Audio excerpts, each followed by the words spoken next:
ஒருவர் பிறந்த கால ஜாதகத்தில் லக்னத்துக்கு 2, 6ஆம் இடம், 10ஆம் இடம், 11ஆம் இடம் இந்த இடங்களில் சம்பந்தப்பட்ட திசாபுத்தி அந்தர காலங்களில் தொழில் வாய்ப்பு கண்டிப்பாக அமையும்.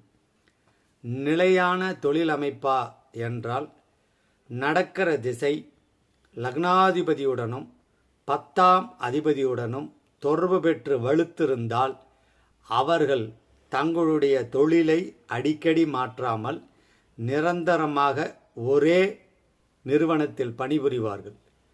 திசாநாதனும் தசம அதிபதியும் வலுத்திருந்து லக்னாதிபதி தொடர்பு பெற்றால் அவர்களுக்கு எண்ணியவாறு தொழில் அமையும்.